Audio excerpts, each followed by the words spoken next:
Assalamualaikum warahmatullahi wabarakatuh. Halo, bagaimana kabarnya anak-anak? Mudah-mudahan anak-anak semuanya dalam keadaan sehat walafiat. Jumpa lagi dengan saya. Kali ini kita membahas berita seputar Indonesia. Pembahasan ini merupakan materi pelajaran Bahasa Indonesia kelas 8 bab 1. Silahkan disimak ya anak-anak. Tapi sebelum itu, jangan lupa tekan tanda like, subscribe, dan aktifkan lonceng notifikasi ya anak-anak. Oke, sip.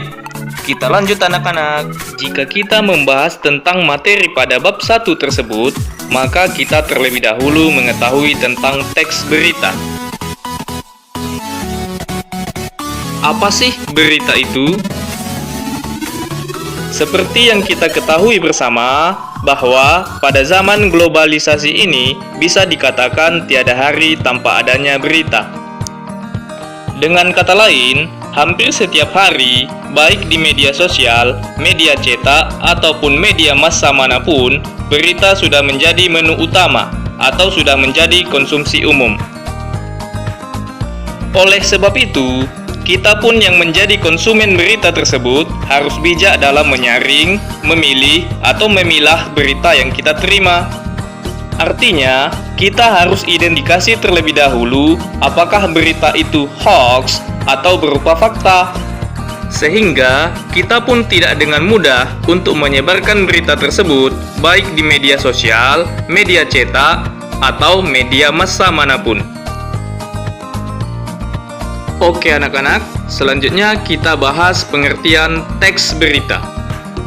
Teks berita adalah sebuah teks yang melaporkan kejadian, peristiwa, atau informasi mengenai sesuatu yang telah atau sedang terjadi yang bersifat aktual. Aktual di sini maksudnya adalah sedang ramai dibicarakan di masyarakat dan baru terjadi. Sampai di sini jelaskan anak-anak?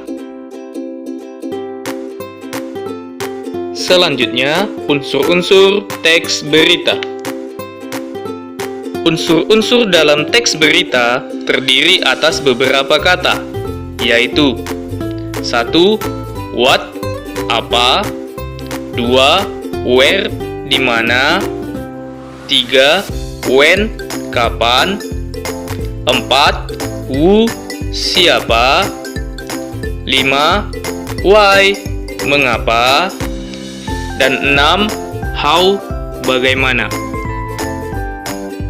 Adapun maksud dari keenam kata tersebut adalah untuk membantu dalam menyusun suatu berita yang dimulai dari beberapa pertanyaan.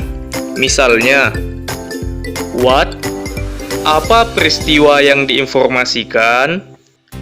Where, di mana peristiwa tersebut terjadi. When, kapan peristiwa tersebut terjadi. Who, siapa yang terlibat dalam peristiwa tersebut. Why, mengapa hal tersebut bisa terjadi. Dan how, bagaimana peristiwa itu terjadi. Keenam pertanyaan itu tercantum dalam rumus bahasa Inggris yang dikenal dengan 5W plus 1H.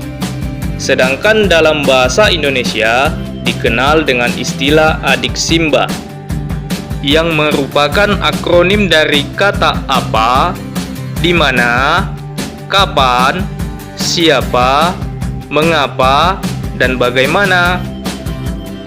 Hal itu bertujuan untuk memudahkan kita di dalam mengingatnya. Jadi, buat anak-anak semua, jangan lupa diingat ya. Baiklah, sampai di sini dulu pembahasan kita. Berikut ini akan ditayangkan slide tugas yang akan kalian kerjakan, yaitu menentukan unsur-unsur berita.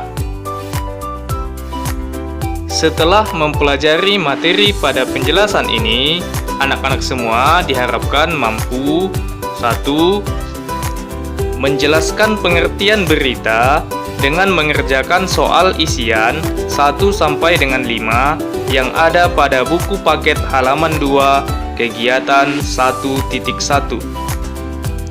2. Mengidentifikasi unsur-unsur teks berita yang bisa kamu temukan pada teks yang ada di buku paket halaman 2.